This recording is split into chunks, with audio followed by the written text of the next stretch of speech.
It's the Osceola's Seminole Sidelines. For more on the Seminoles, including Osceola's coverage from veteran Seminole insiders, message boards, Osceola virtual happy hours, and more, go to theosceola.com. And right now, enter the code FSU20 and get 20% off your annual subscription. That's FSU20. Hello and welcome to episode 6 of the Osceola's Seminole Sidelines podcast. My name is Patrick Burnham. I'm a football writer for the Osceola and will be hosting today's show. I will be joined by Jerry Kutz, the owner and publisher of the Osceola, Bob Ferrante, the Osceola's managing editor, and former FSU offensive lineman and Osceola football analyst Mark Salva. Today, guys, I want to talk about the fact that James Blackman has been named FSU's starting quarterback a week and a half out from the season opener against Georgia Tech, and get you guys to share your thoughts with me on Mike Norvell and Kenny Dillingham going ahead and making that decision a week and a half out from the first game. All right, Mark, we're going to give you first crack at this quarterback situation. Kind of give us your thoughts on James Blackman being named the starter. My initial thought was, for what we know, what we can discern off of the last couple scrimmages, we know that Jordan Travis didn't participate in the scrimmages. So we know that Chubba Purdy is hurt.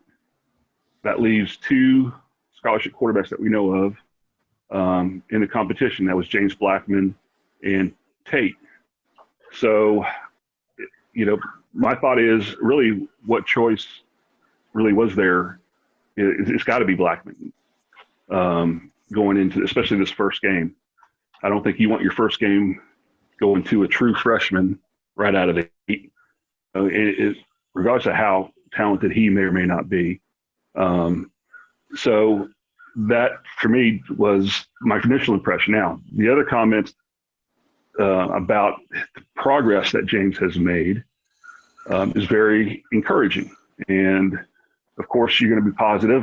But going against our defense, as good as we think they may be, if he's showing improvement, if he's helping his, mindset in how he processes, the offense and executes the offense, and his mindset, the thing that stuck out is, really working with him on moving on to the next play and having that ability to control his emotions. A guy that's been in the program and gone through what he's gone through these last 3 years, that's a tall order. But if he can grasp hold of that and really internalize it and be a guy that can be a more mature quarterback and not an emotional one, bodes well. And look, bottom line is they got to go with the best guy that gives them the best chance to win. And moving forward, I think James Blackman probably is that guy right now at this moment.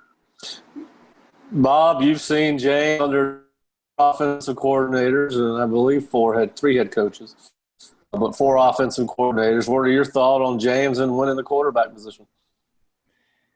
This feels like the smart play, especially if you feel confident in your defense and that your special teams, the kicking game, return coverage will be good. You have to kind of go with the quarterback that you think will effectively move the offense down the field, won't make mistakes. Not saying he's a game manager, but he's not going to lose the game for you. I think with James, part of what maybe separated him is he has that ability to adapt to various offenses. He's learned offenses through the off season where he's had to study on his own. So when it was time to learn on Zoom with coaches, with other quarterbacks, it wasn't maybe as big of an adjustment for him to try and do all that. Look, the big question with James moving forward is clearly going to be his emotions.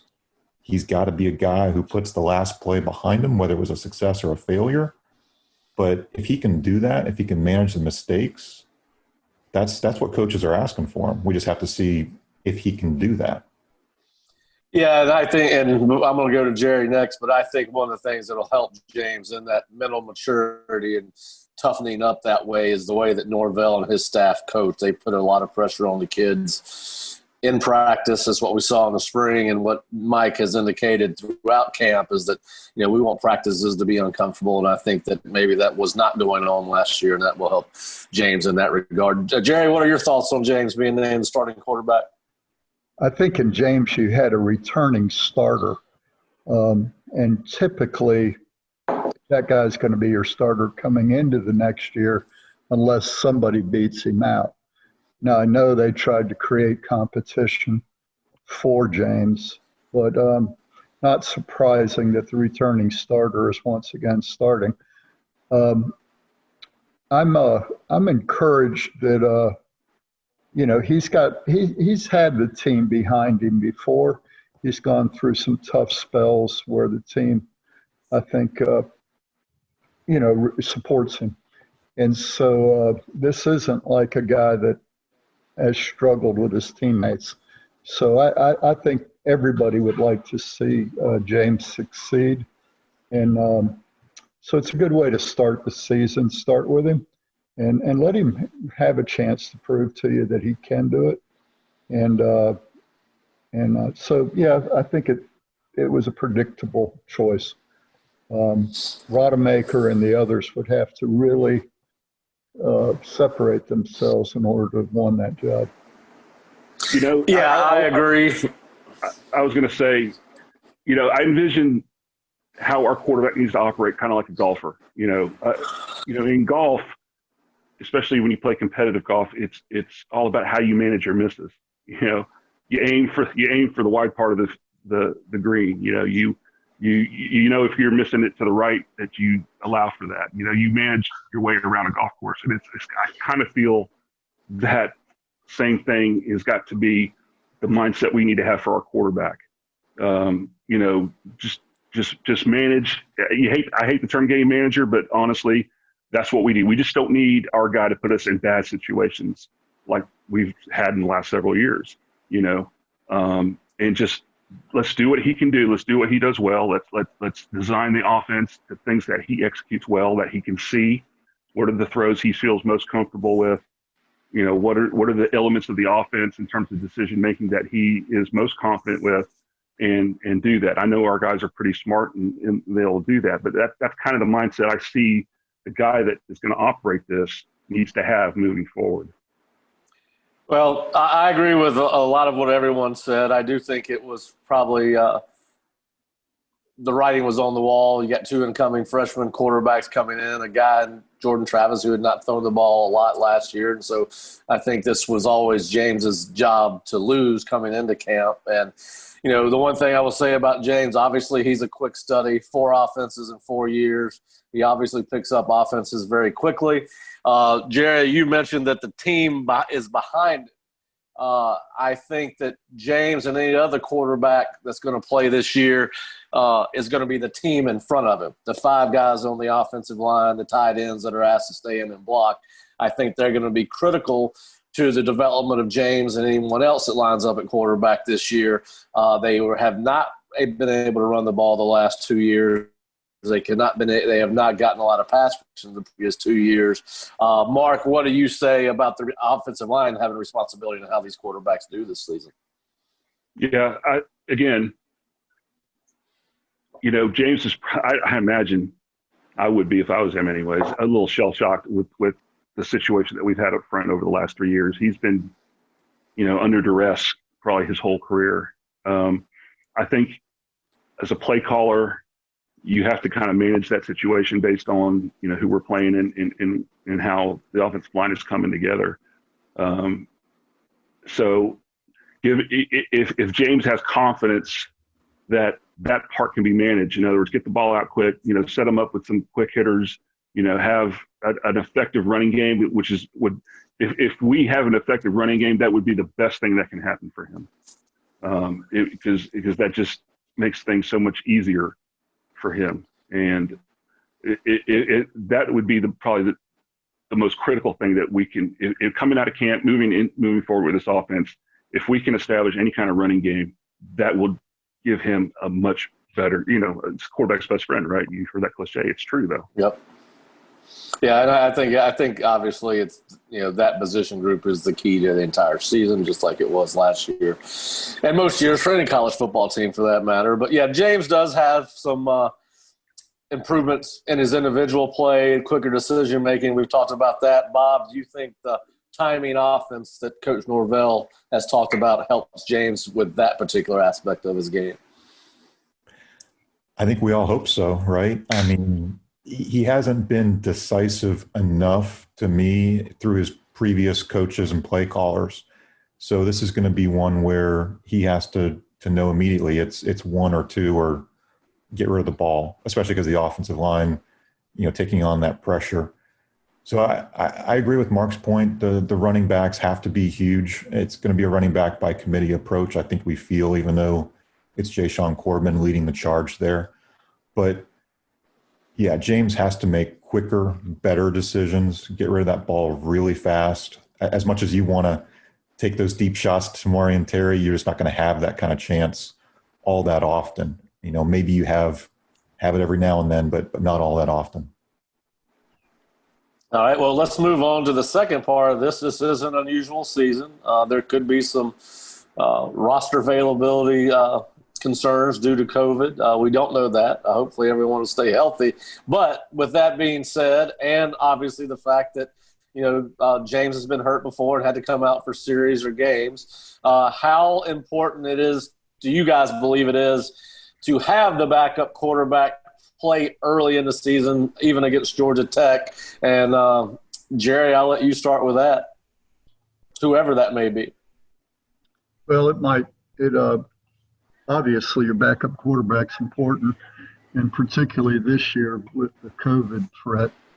I think the objective in this game is to win the game.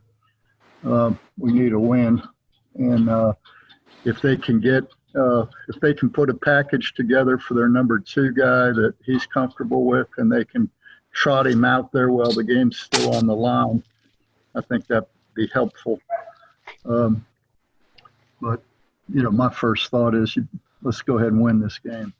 Mark, your thoughts on the backup quarterback situation and how early he should play? Yeah, well, it's tenuous right now. We have 2, and we don't even know who the third guy would be. And you got to go in every game with at least 3.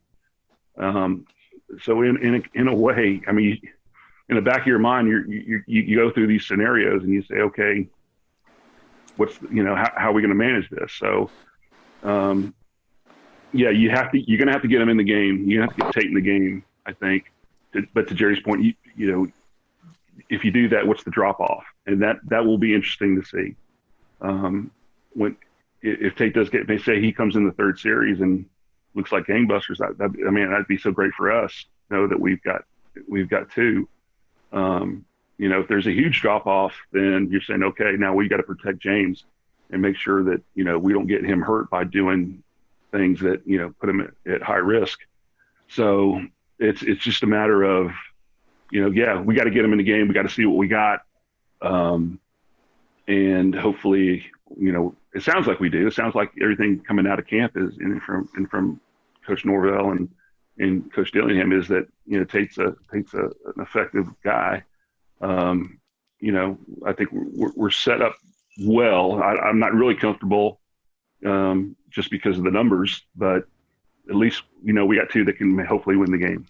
Well, the good news is we have our first question answered, and probably the biggest question that FSU fans were wanting to get answered, and who will lead Florida State into the home opener against Georgia Tech on September 12th. And that will be James Blackman, who will be starting again this year. And, of course, now a couple other questions we need to answer before the season starts, but certainly the trigger man has been named, and hopefully good things will follow in the process. All right, guys, we are now joined by a very special guest. Larry Scott, who is the head coach at Howard University, is joining us today. Larry is a longtime offensive assistant. He's coached at South Florida, Tennessee, Miami, and luckily he is no longer coaching for the Gators. He spent the last 2 seasons in Gainesville coaching for Dan Mullen before he decided to leave the Gator lifestyle behind and become a head coach. But Larry, first of all, welcome. Thanks for joining us. We want to talk to you about a number of things, but I just wanted to say, congratulations on being named the new head coach at Howard University. Thanks, man. I really appreciate it, man. I'm happy to be on and spend some time with you guys and answer whatever questions you may have. It's been a fun and action-packed year so far in 2020, so I'm sure we got a lot to talk about, so let's get to it. Yeah, well, obviously you've coached tight ends at a lot of prestigious universities, so we want to kind of ask you about the modern tight end play. And just so people know, I worked with Larry for 7 years, and I don't call him Larry or Coach Scott. If you hear me reference him as a legend, that's my nickname for Larry. And Larry, and I will say this, Larry, and this, there's not a lot of times that you can say I told you so and mean it in a positive way. But about 12 years ago, you and I were having a conversation in a staff room. It was off season, and I told you one day that you would be a head coach. So I just want to say that I'm going to pat myself on the back right now. I saw this coming a long, long time ago. You know what? You did. I got to give you credit for that. The deal is I never should have doubted you as much football as you've been around, talking about football and living a football life. I mean, since you came out of the womb, that's what it's been for you and your family and people like that. So I probably should have never doubted you, Pat, and then figured you'd still be doing something around the game and involved in football now to this day as well. So kudos to you, brother. I'll pat you on the back, give you a big hug when I see you, brother. Well, I appreciate it. And listen, Howard University is lucky. Those kids are lucky. That university is lucky to have you. So I'm proud of you. I'm proud for you. I know everyone that has ever been associated with you is too. But, Larry, let's talk a little bit about one of the positions you love in college football, the tight end position, which Mike Norvell is going to use in his offense a lot, in a lot of different ways. But just talk about what you as a coach and you as a tight end coach in particular look for in a tight end where you're asking to do a number of things, to run block, to pass block, to be a receiver, to be a lead blocker and a puller. And are you able to find that in one – how often you can find all those skills in one guy? It's often very rare. I think you really have to start with the recruiting model of what it is that you look for, and you have to really do a good job of outlining what those intangible qualities are that you're looking for in that guy. And number one for me is he has to be a smart guy. He has to have a really good football base and kind of football intelligence to be able to handle the capacity to handle all of the different things that you're going to do with him. Then a lot of times that means he comes from a different background. He's either been a quarterback at some point or was a big wideout or could have even been a guy that really, from a toughness standpoint, played on defense. Could have been a defensive end, has been involved in special teams. So when you're watching film and evaluating those guys, you want to see those guys do a lot of different football things, play on special teams. If they're a DN, outside backer on defense, or if they're a converted quarterback or wide receiver, you usually like that guy because that means they probably got a pretty good football base.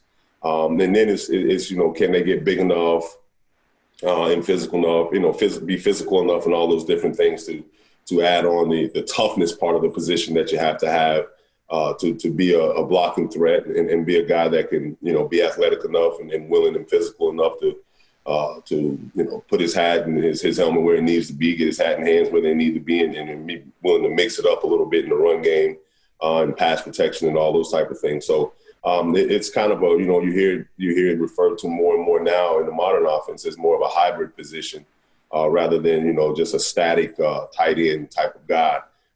He's a move, motion, displace the defense type of guy. That when you do have a guy that comes with all those intangible skills and becomes a matchup problem, it's definitely something that the defense has to game plan for, schedule for, make sure they have plans for, and which kind of at certain points drive defensive coordinators kind of mad, especially if you got a really good quarterback and then you got some other guys that you got to account for as well. When you get a big hybrid guy like that is going to cause he's going to cause a matchup problem on your corners. Cause a matchup problem on linebackers that don't have the ability to run with them, or safeties that are denoted to them that you're taking another guy out of a run fit and different things like that based on where you place the tight end. It can really, really impact a defense in a major way as far as game planning and having a plan to defend them. Now, one of the things that I've noticed in watching Mike Norvell's offense is he's asking his tight ends to pass block a significant amount. I think a lot of offenses probably are, particularly when they're looking to max protect. How hard is it to teach a guy that's been plays tight end partly because he likes to catch the ball? How hard is it to teach a tight end to pass block? I tell you, it is very different for him, and I think one of the qualities, again, that you want them to have in the recruiting process is you like guys that are former basketball players, guys that understand, how to move their feet, keep their knees bent, stay in a certain position, and be really athletic on an edge, which is all basketball players do. Basketball's played, attacking edges. It's not played down the middle of people and all those type of things. So if you got a guy that has kind of an understanding of those characteristics, that has that skill set, it makes it a little bit easier because really it's just an athletic movement. It's just really being an athlete, having the ability to just mix it up and widen edges for the quarterback. So I think it's all a part of what you have your tight end involved in. If he's involved in scan protection and all of those type of things, it's a little bit different. But if 9 times out of 10 he's an edge pressure guy, those are athletic movements out in space that he's accustomed to doing. That you can teach him to be pretty good at it. We at Florida, we're fortunate enough to have a kid, by the name of Kyle Pitts, who's got that kind of links, a former basketball player and those things. So he actually was a guy that was pretty good at understanding how to stay on an edge and inside in front of a guy, use his hands, keep his head out, and just move his feet and widen the edge. So it really comes down to the skill set that they have, and then what you're doing from a systematic standpoint of what you're teaching that guy to be able to do. Is he pass protecting from in the scheme like a back or like a fullback, or is he just an extra extender on an edge based on edge pressures, corner fire, or whatever it may be within your system? So it really comes down to what you're asking him to do and how hard it can be for that guy. But again, if you go back to recruiting and what you're looking for fits the athleticism fits the scheme, then it's not really difficult to take a guy with that type of ability and teach him how to do that. Now, Larry, let me ask you. I was going to say, let me ask you a question. Let me ask you a question. So, speak to the NCAA limits the amount of coaches you're allowed to have. You're only allowed 10 now, assistants, and so to take one of those valuable positions and totally dedicate it to nothing but a tight end and maybe some special teams responsibilities. The importance of that, because as a tight end coach, you have to have a foot in two worlds. You have to be able to teach run blocking and teach pass protection, but also teach how to run routes and teach how to, do some of those skill kind of things, the importance and the mindset and how you balance the time with that position and trying to get all those things done in the space of a 2-hour practice in meetings and all that kind of thing, the mindset of a tight end coach. There's only one other position on the field that has to come to work every day and stick their hands in as many different and wear as many different hats than the tight end. That's quarterback. And at the end of the day, next to that, a really good tight end coach really has an innate ability to teach the game through the eyes of a quarterback as a tight end coach. Because a lot of the checks and fronts and different things that the tight end has to see as well. All the line calls when he's involved in the tandem combination block with a tackle, or when we playing, 2 tight end sets, you're in 12 personnel, they're working in tandem, or he's a second puller, or you got an adjustment from a 3-down front to a 4-down front. He has to be tied into all of that. And then just like you said, he has to have the ability to go out on the perimeter and be tied into 2- and 3-man pass concepts. When the back's in, when we're going to check the protection, now he's in, he just got checked from running a route to now he's in protection. So next to the quarterback, that guy that's why I started with FBI. He has to have a high football intelligence. And the guy that's coaching him has to be a pretty good football guy too. Because at the end of the day, that game is very, very highly related to how the quarterback sees it. And the tight end coach don't get to walk out of certain meetings. We're in a protection meeting, he's in there. You're in a pass game 3rd down meeting, he's in there. You're in a base 1st, 2nd down install meeting, he's in there. You're in a special teams meeting, he's in there. As you see the game transcend, I think that's why you see more and more guys that have spent a lot of time with the tight end being coordinators now and being able to call the game and be play callers from the tight end position next to the quarterback position, as opposed to any other position on the offense. Really, it's typically nowadays you see it as a tight end guy or a quarterback guy. From there, you look at it, and they've also been special teams coordinators. So at the end of the day, they have the ability, tight end coaches have the ability to not only coordinate offenses and call plays, but they've been special teams coordinators. So they stood in front of the team and addressed the team and galvanized the team next to the head coach. So that position, when you talk about football play and building the room, next to the quarterback and quarterback coach and coordinator, if he's not the coordinator, he's the narrative. And if he's a special teams coordinator, he's the next best thing to the head football coach. because they're the only two that spends time in front of the whole team, galvanizing the whole team behind one idea, behind one philosophy, behind, the keys to victory and behind all of those type of things that it takes to win football games. So that guy is pretty doggone important.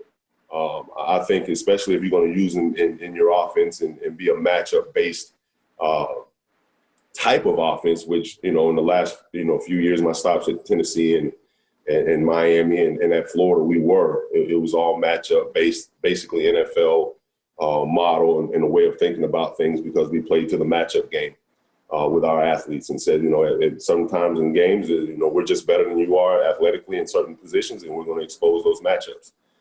So at the end of the day, that guy has to be pretty special. I think he has to be pretty well-rounded. I think he has to be a ball guy. He has to love football. And I mean all facets of it because you teach all facets of it, especially like you said, if you're involved in the special teams game as well, all the technique and fundamental teaching that goes into that. And then all of the technique and fundamental teaching that goes into being a part of the run game, the passing game, pass protection, route running, ball skills, top of the route techniques, and all of those type of things. He better be a ball guy. He better love football and really has a bright future ahead of him, especially when they're young coaches, because it's a lot to learn. They have to have a high capacity to learn. Larry, you mentioned that, you look for guys that might have been basketball players in high school, might have been defenders. And, Florida State's got a unique situation at tight end this year, and that their backup tight end very well could be a guy that played quarterback last year. Not that quarterbacks aren't tough, but they're certainly not used to lead blocking and, cutoff blocking. How quickly can a guy that's never played the position before acclimate himself to the physicality of the position?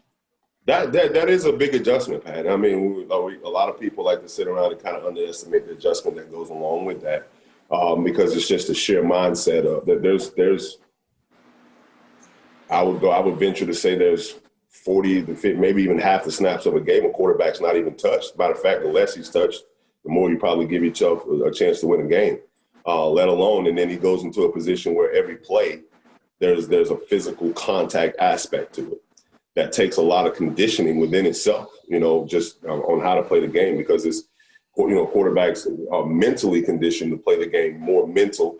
And there's some physical attributes to it, obviously, we know that. But when you're a guy that goes from not having to have contact and have friction and have somebody next to you every play, it is a different conditioning of playing the game. So I think that's the biggest part of it. It's just that, okay, now I bang, bang, bang for 6 seconds. I'm back. I get another signal. I'm bang, bang, bang for 6 seconds again. Now I got to run a deep post route. It's just a different mentality and mindset of conditioning of how you play the game because it's played so much differently.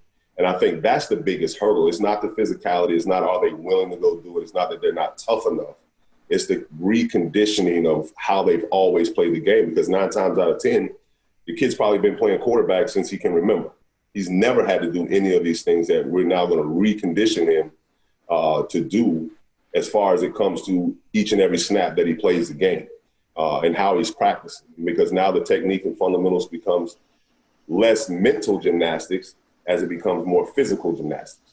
Learning, proper footwork, proper hand placement, proper eyes, and how to take on a block and dip the inside shoulder and get vertical and rip through and all. It's a different conditioning and way of playing the game. So I think it's not so much as the physical aspects of it as it is just the conditioning of how we reshape how this kid is learning to play the game and he's going to have to play the game moving forward. All right. My next question on the tight end position specifically is Florida State's probably going to be in a position of playing upwards of 3 true freshmen at the position. How difficult is it to come in as a true freshman and play tight end at the major college level? That's a tough deal. That's a tough deal. I think the guy has to be obviously has to be physically gifted, I think. A lot of it, too, is he physically developed enough to go do those things that you're going to ask him to do on a daily basis, and then how much are you going to put on his plate to how much he impacts the scheme is another question. I think you have to, when you play a true freshman, I think you have to be willing to gradually grow this guy into the game, week by week basis, and how much he can handle and how much he cannot handle as far as the scheme goes and what you're doing with him, and then physically you just have to make sure that they're physically able to withstand playing that position for, multiple weeks. I don't know what their season's going to look like now. They're going to try to play 10 games, I guess. A 10-game schedule and those type of things.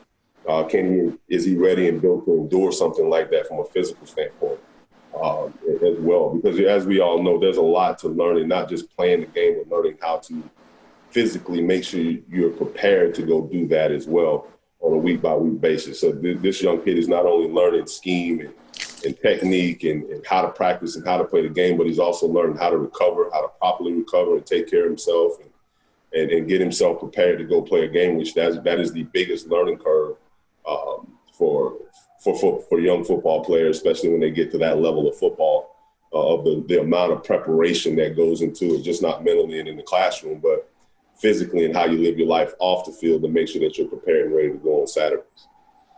Well, as you mentioned, we're preparing for the season, and like Mike Norvell, you took over a program in January. And, of course, by mid-March, the entire college football world and the rest of the world in general, as a matter of fact, had been significantly impacted by the appearance of COVID-19 around the country, specifically as it ties to the challenges of being a first-year head coach at any program, whether it's your first time or this is Norvell's second head job, obviously. Can you talk about some of the challenges that you guys faced at Howard in implementing your systems and what, and the positives and negatives of trying to build a program under these circumstances? I think you really, what it calls you to really do as a football coach is rewire your way of thinking. Okay, because nothing right now is being done the way that we've always done it. And if you don't have the ability and flexibility, the flexibility within your system and within your schemes and within your philosophy to adjust to what that is right now, I think you're going to see some guys come out on the other side of this and they're going to make some huge strides and huge jumps.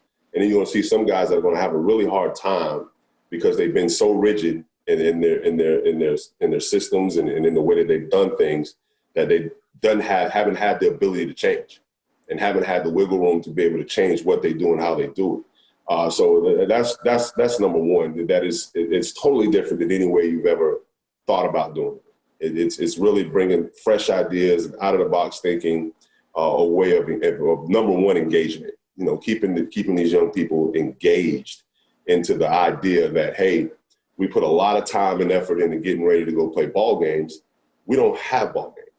So where is all of that extra, A-type personality, energy, and focus going?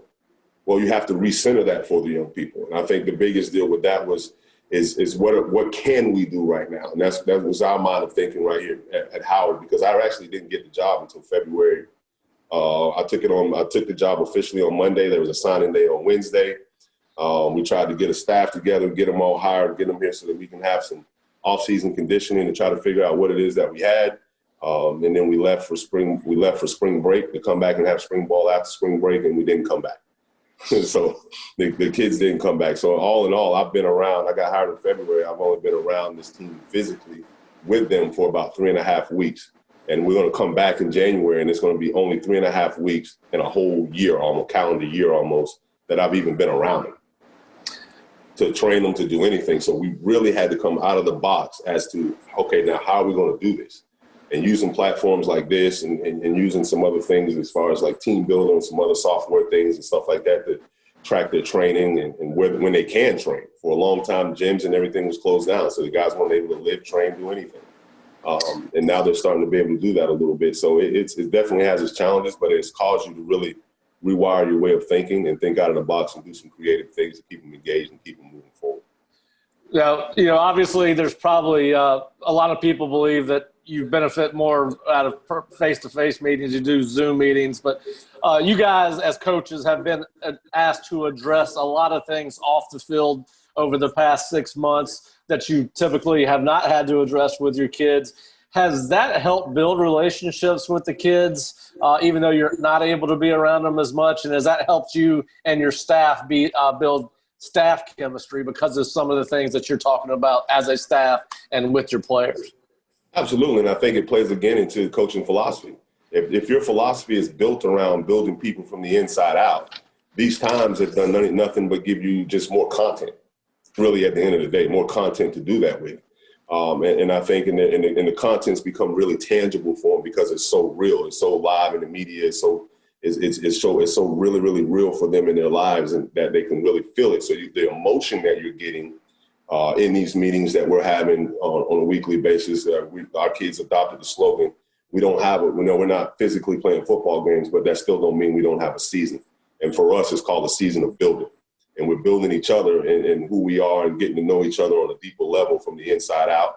Our sports psychologist is on every call. All three of them are on every call that we're doing. And we're doing various things with, working with law enforcement, working with other local community groups on voting and all those different things. So it just gave us more content at the end of the day because, again, I think what's your philosophy and how do you build a program? Are you in it to just coach football, kind of the NFL model, or are you in it to build young people the right way and make them better men as well? Because, at the end of the day, my philosophy is if you build a person, you'll build a team. And if we're doing that each and every day and what we do from our philosophy angle, winning games is going to be a direct byproduct of that. And you go into games and not worried about winning games. Winning takes care of itself when you built it that way. So I think for a lot of people, it just depends on what your philosophy is and how you build your program. If you're a guy that builds it that way, then this time has been awesome. It's just provided you more content to build people. If you're a guy that spent very little time on things that were team building type things or people building type things, you're having a real hard time right now because it's calling you to the rug to deal with some very tangible and serious issues in this country right now that are going to hit home and really can build your football team, or it's going to tear your football team apart one way or the other based on some of the choices and decisions that you make right now. So I think it's also caused us all as football coaches to really put our feet back on the ground and really evaluate ourselves. Why do you really truly do what you do? Why do you do what you do, and how important is it to you to build the product the right way from the inside out and those things? And guys that are struggling with that, I think, are struggling more with themselves than anything else. Yeah, but you mentioned it. It's definitely a unique time in your life right now because of the fact that your team will not be playing in the fall. How will you guys as a staff approach the fall season as far as meeting with your players? You guys do well. How weird is it going to be to wake up on Saturday and not have a game or two? Now that's going to be different. But I tell you what, Pat, it's the whole idea of you remember and going, man, that tailgate over there is pretty dang on good. I wish I had a chance to jump in on that a little bit. So you know what? I'm also going to bring it to where, for me, is again, recentering all of that energy, right? Recentering all of that focus and finding balance in my life. So for me, it's going to be, having an opportunity to freaking go to a tailgate, sit down, watch football, bring some probably much needed balance to my life and in my life that's going to help propel me and move me forward when things do turn back to normal, where you have a different appreciation about what you do and how you do it. And again, spending that time with, my sons and being able to just have that time that you've never had. So all of that energy now, if you take it and refocus it into things that are really, truly important, I don't think you'll have very many issues with it, because the same energy and the same oomph and the same, passion and everything that you put into playing games on Saturday, recenter and replace that focus into things that are important. And I think it'll help continue to build the person. And when you build a person, you come back a better head coach, you come back a better everything for the program that you're running. So I think just having the ability to not focus on the not having and to really focus on the things that you gain from that. I think we need to find a green egg here in Tallahassee and invite you for a game, because one of the things I want you to know about Coach Larry Scott is he is one of the best cooks you will ever find. I mean, the guy can do things on the grill that are unbelievable. He's got a shrimp and rice dish I have not had in years and love to have it. His wings are phenomenal. So we need to get you to Tallahassee for a tailgate. Brother, let's go. I'm all in on that good stuff right there right now. So, but I do want to ask you one question, because we do have some similarities. in our experiences. Me and my brother both got an opportunity to work with my father, who was a coach. Obviously, my brother was a position coach for him, and I was in football operations. But you were working with your oldest son there at Howard, and, of course, he left NC State to join you. He was a graduate assistant at NC State last year, and I got a chance to catch up with him before our game against him, as a matter of fact. Tell us what it's like to coach with your son. There's no you can't describe it. It's one of those deals where he spent so many years away from him when he was in college and doing all those type of things and developing into the coach that he is, to having him in the room now and all of a sudden, you're asking questions and you hear this voice over the head and you're like, that voice is very familiar. And it's your son, asking a question or bringing a really good thought and bringing a really good idea to the whole thing, because I'm in our staff meetings, the way that we do things, everybody has a voice and I expect you to use it. That's why God gave it to you and that's why you're in the room. So at the end of the day, no idea is a bad idea. The bad ideas are the ones that deteriorate us and we lose. I mean, the guys that stay quiet, stay silent, and don't say things and don't speak are the reasons why we lose, and everybody contributes to that as well. So just having him in there, on a daily basis, watching him grow up, watching the man that he's become, and that he's, still becoming, to watch him work and the way that he can relate to our players and the way that he relates to our coaches and picks up things. It's just, you have moments as a dad where you just turn around and walk away and go, damn, it's pretty good. You did a good job. You did a good job with him now. He's going to be better than me. He's a great kid, a great man, and I always enjoy talking to him. Let me ask you this. Obviously, we are Florida State centric. You have actually seen the Seminoles the last couple of years.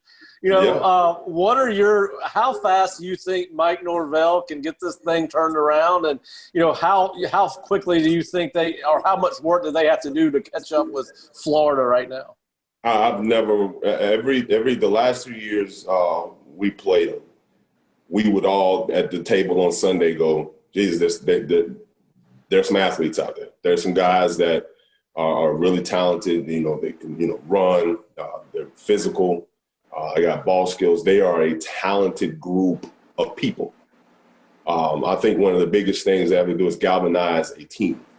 If he can turn that thing around, and I think just like any program in that state, if you can go in and give them a sense of team, and they get them to buy in to concepts and to philosophies that are things that are bigger than them and that allow them to become better people because they're going to be pushed to be better people and players, you're going to give yourself a chance, because ultimately their talent level is going to take over at some point in certain situations where talent prevails.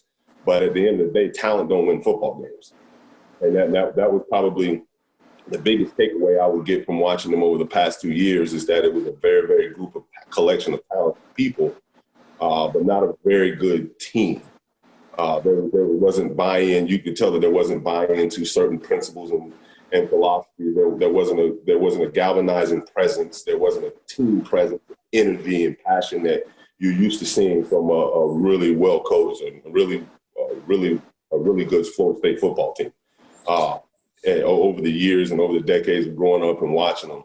So I think just to have the idea of bringing a sense of buy-in and a sense of team and responsibility and accountability is going to change the dynamics of that football team. So with that being said, I think they really have the ability to turn it around rather quickly and then build it to sustain success, because there's no reason why that program shouldn't have an elite level of success year in and year out. Well, let me ask you one more Florida State specific question. You game planned for them last year. They were playing a base 3-4 defense. They have gone back to a even front, and they've got some multiple defenses out of that, some odd front concepts. But do you think that 4-3 defense suits what Florida State has on the defensive side of the ball better from a personnel standpoint? Absolutely. Have always, from the time I started watching them until this day. And I think a lot of it is the regional base in which Florida State recruits and what it is. Those are the type of athletes and people that you're going to always find to be able to adapt into that scheme. I think 3-4 defense is a little bit different. They're power longer, more. It's just a different brand of ball than it is to be able to play the ball that they can play, which fits their strengths in that conference. Which guys that can play on edges, guys that can wreak havoc, guys that can run, guys that are athletic, guys that can pressure, guys that can play man coverage, guys that can mix it up. And you can do a whole lot of things that play within the scheme and within the team, but to their talent levels of what you're going to be able to go recruit year in and year out, being that you're in one of the most fertile areas in America to recruit, especially with them having Mobile, Alabama, and all the other states that touch that area right there in that region. That there's no reason why they shouldn't always be able to go get the athletes that fit a scheme like that year in and year out. Whereas when you're a 3-4 guy, you're specifically got to go around the country and hunt for certain guys that do certain things and agree. That's why you only see so many NFL defenses play that scheme, because they're going to draft and they're going to personnel their team to that. Whereas Florida State has to look at the region that they're in, I think, it's my opinion, and say these are the athletes that we're around. These are the athletes that are going to always service and build our rosters and our team, and make sure the team is built around that so that you can plug and go year in and year out and play at a high level. Well, Larry, I appreciate the heck out of you joining us today. I hope that you get to Tallahassee this football season, if nothing for selfishly wanting to eat your food. And I might have to make a trip down to Gainesville if you end up back home before the season's over. But certainly, obviously, very excited to have you on today, and appreciate you taking the time out of what I'm sure is still a very busy schedule. And of course, look forward to. We would love to have you back on at some point during the season just to get your observations on college football in general, if you'd like to come on again. Appreciate it. Yeah, just let me know. I'd love to get on and talk ball anytime you get a chance to talk ball, be around ball. I mean, love it. It's part of what you do and who you are, so we'd love to have an opportunity to come on again sometime soon. This has been another edition of the Osceola's Seminole Sidelines. To subscribe to the Osceola, go to theosceola.com. Go Noles!